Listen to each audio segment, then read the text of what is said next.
Yeah, great win by our guys. Really proud of them. Following up off of the big win last weekend, knowing who was coming in here on Saturday, I thought our guys really responded well for the most part, and we got to clean a few things up, but really proud of the way we set the tone defensively, and then the way we shared the ball there. Made a lot of plays for each other, so big win for us. Jared, Utah's run never came. You kind of expect that the way the Pac-12 has gone this year. What do you credit that to, being able to hold them off that like that? I think our defense, especially as of late, these past 2 games, our defense has been a whole different level, and that's something we need to keep on going for the rest of the Pac-12 and eventually the postseason. And when you had a little more success from the three-point line, how much do you feel like that kind of helped your offense? Yeah, that's big, and we kept telling our guys, we need to take threes off of in and outs or penetrate and kick.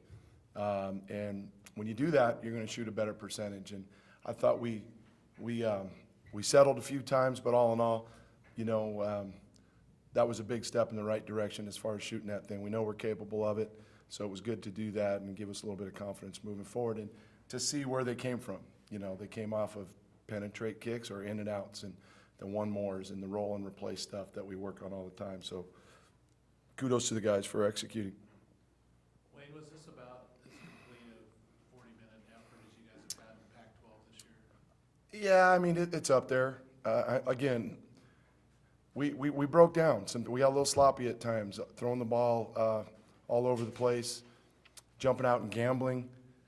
We talked at halftime about coming out and really, trying to keep it going, and I think that maybe sent the message to our guys to start overplaying, and they got a bunch of back doors, especially at end shot clocks. But all in all, I thought it was a very good, close to 40-minute effort on both ends.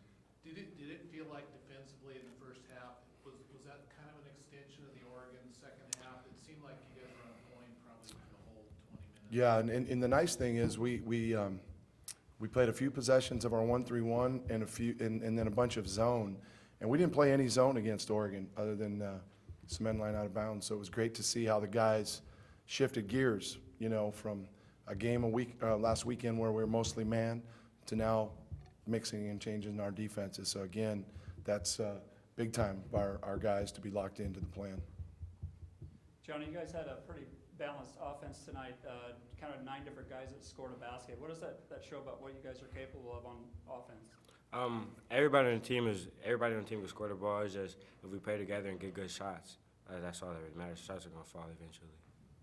Wayne, how big is that when you've got different guys who can contribute? It's great, yeah, and that's what we were hoping for earlier in the year, to get some guys off the bench, get a little more balance, and and it's been different guys on different nights. I remember at Wyoming, Gianni banging a few threes, and Jared of late, has given us a nice little punch off the bench, and Sean Miller-Moore gave us, especially the first half, some really good minutes, and Gianni's starting to get more and more comfortable with our defensive schemes, and it's because we're a little more locked in and we're communicating better, and that's something that he's a difference maker on the ball, in zone, in 13. I mean, he was in there that big run at Colorado.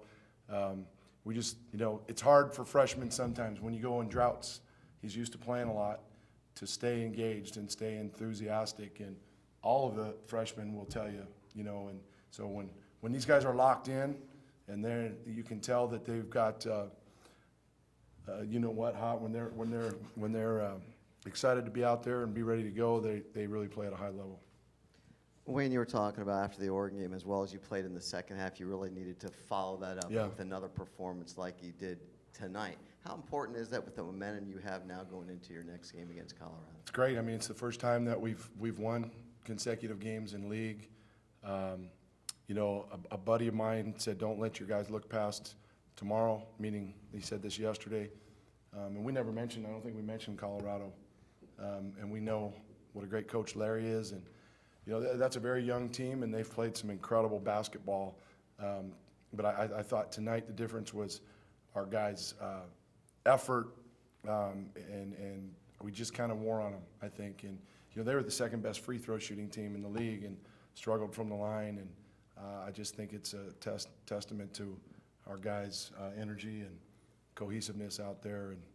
And now we got to put them behind us, and we got a tough one coming on Saturday. But we're thrilled with the effort tonight. And could you just say a few words about Kyler? I know that shooting percentage is going to be high if he gets 5 dunks, I think, like he got tonight. But he also was impacting the game on both ends. Yeah, Kyler's been big. I mean, 1 rebound from I think maybe his first or second double-double.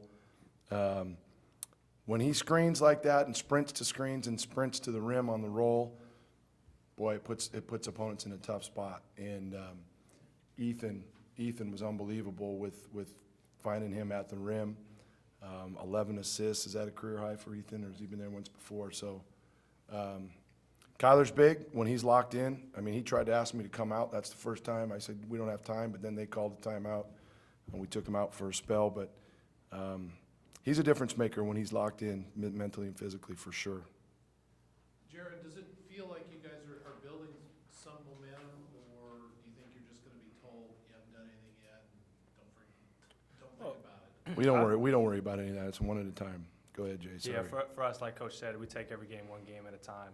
We don't look past anybody, but we believe we have some momentum, and we're just going to keep on trying to build that game after game. We've got to get. We've got the reason we weren't content with the whole 40 minutes.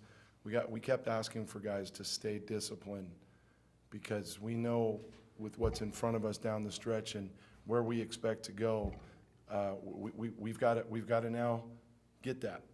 We were the other night, and I thought when we got the lead, we got a little bit sloppy, and we can't afford to do that. That's what cost us in some of our games earlier in the year. So that was, I mean, we told the guys all the good things they did, but the message was we've got to demand better from ourselves. If celebrate it and all that, a lot of good things, don't get me wrong, very positive, but with what we need to do because of what was behind us, you know, kind of getting off to the start, and now we've got to continue to build and grow this thing with the toughness, with the discipline, with the intensity that we've been showing a lot more of late. Thanks, go Beavs.